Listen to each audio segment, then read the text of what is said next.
Hi, I'm Dr. Stefanie Christian. Welcome back to Tuesdays with Timeless. I've been asked by a number of people to do a video about products to be used with acne. I've done a video on acne itself, and I've done a video on mask acne.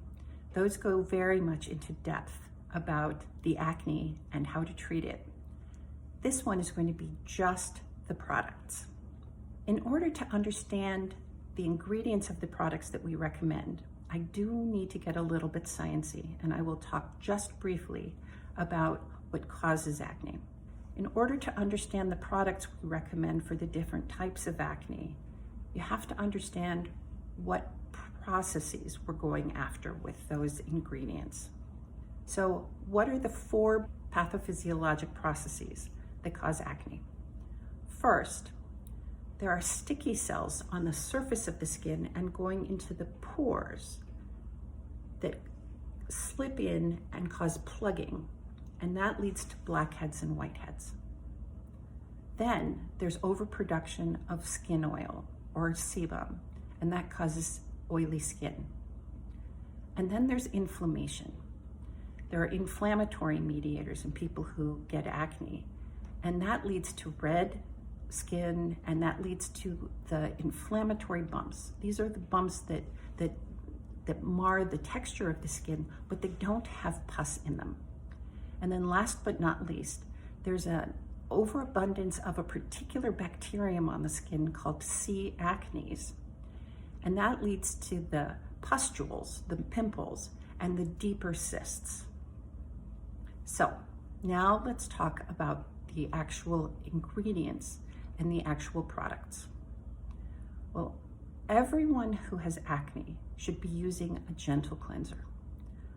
Scrubbing is for floors, never for faces. So if you have an apricot scrub or some other kind of abrasive scrub at home, throw it away. I rarely say throw an ingredient or a product away. I usually say, let's not use that on the face anymore, let's use that from the chest down. But when it comes to abrasive scrubs, I say throw those away.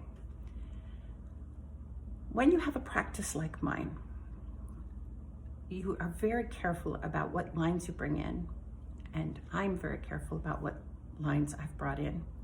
I'm a molecular biophysics and biochemistry major from Yale, and I've always looked very carefully at the white papers. Those are the scientific papers done outside of the company that look at the real science of a particular product or a particular product line. So that's the kind of research I did. And then we all tried the products before we brought them in.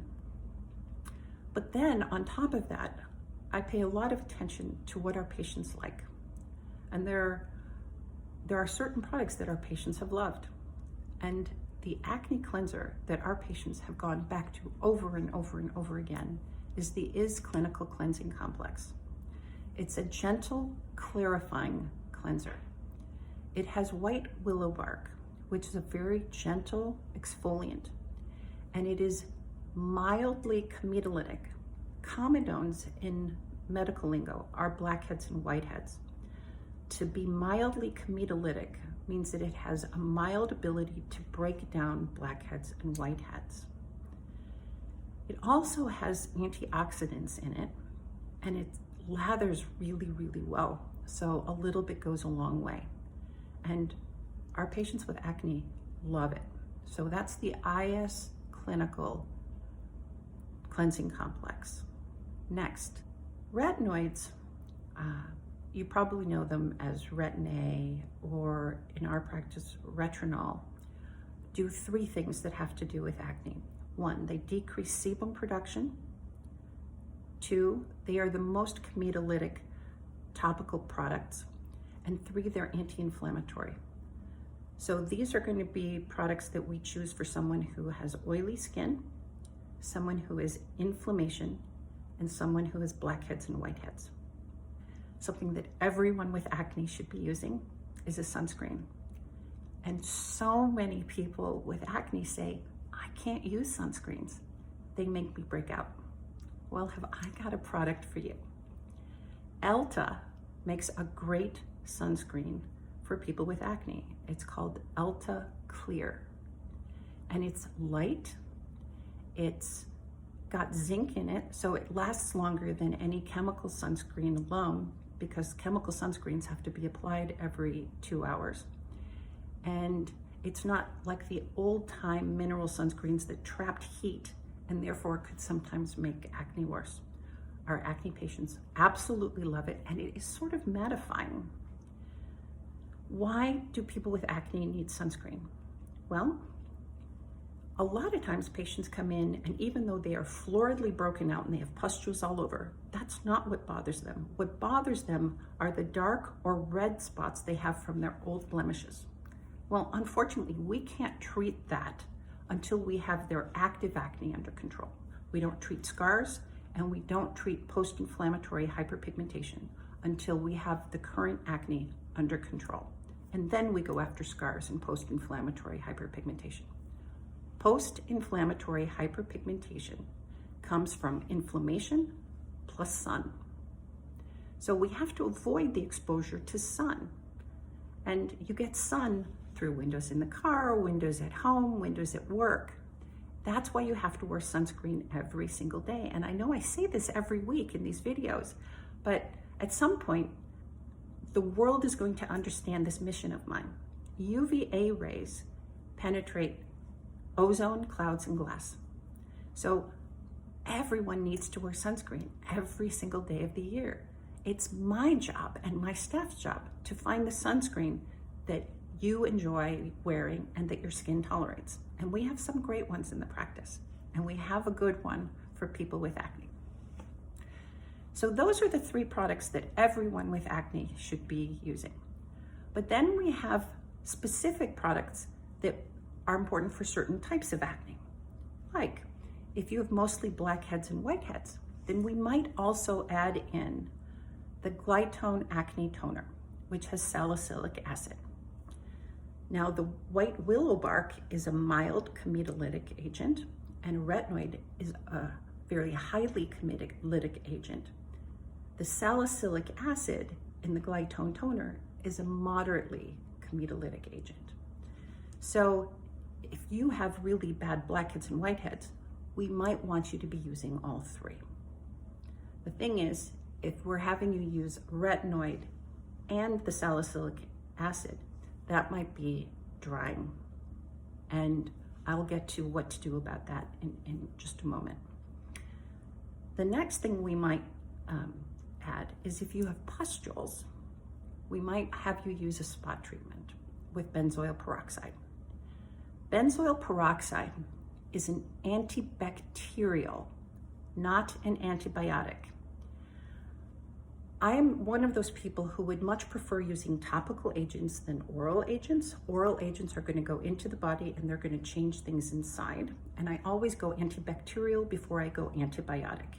You can get antibacterial resistance, antibiotic resistance, if you choose an antibiotic first. Antibacterials don't give you antibiotic resistance. So why topical? Because you're bypassing the inside of the body. You're not going to change the gut biome. You're not going to get a vaginal infection. And I'm putting it right on where the problem is. So that's why I really like benzoyl peroxide. What's the downside of benzoyl peroxide? It acts like a bleach. So if you don't want your lovely taupe towels or your lovely navy blue hand towels by the sink to get bleached, replace them with white hand towels. And you might want to do the same thing with your pillowcases. Replace the ones that you actually put your head on with white cotton pillowcases. And if you want more information about that, check out the acne video. Our favorite benzoyl peroxide is the Glytone 3P spot treatment. So now I said I was going to talk about dry skin.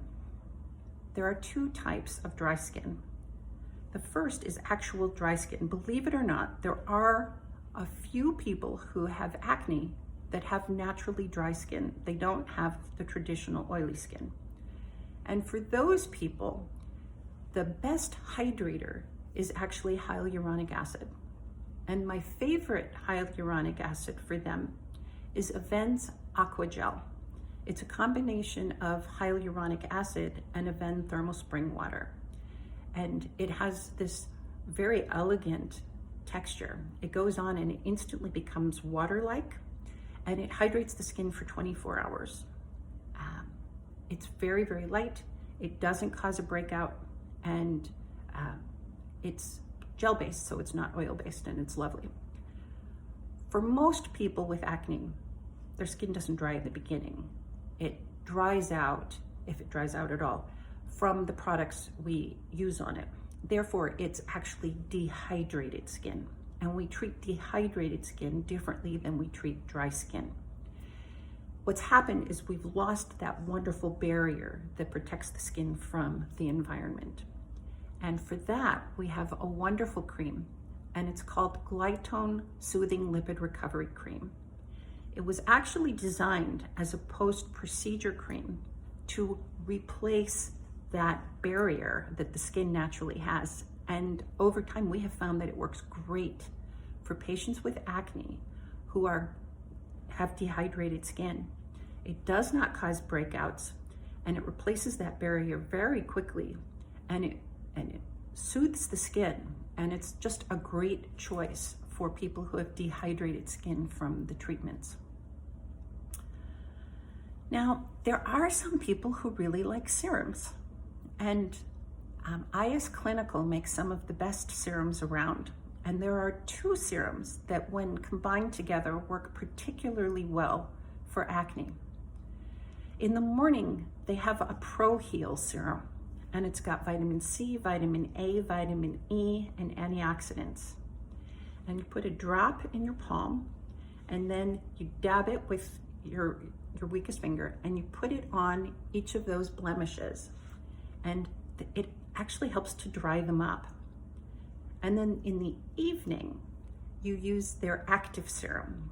And their active serum has some mild exfoliants, and it has a proprietary blend of pigmentary active agents. And so after you've washed your face in the evening, you gently sort of press it in to the areas where you have the post-inflammatory hyperpigmentation. But what we have found over years of using this is that this is very much an active product, and it has similar properties to a retinoid. For people who can't use retinoids, the active serum can actually be a replacement product for them and do many of the same things. For people who love retinoids, we recommend that you don't use the active serum and the retinoid on the same evenings, that you alternate them. So use the active serum one night, the retinoid the next night, the active serum the next night, and so forth. And that's a really nice combination for adult acne. These are our favorite products for acne. And granted, there are some people who still need prescriptions for products and peels, or maybe some procedures, but these are our favorite products. If you have any questions or comments, please comment below. I love getting that feedback, and I always respond. Have a wonderful week, and I'll see you next week.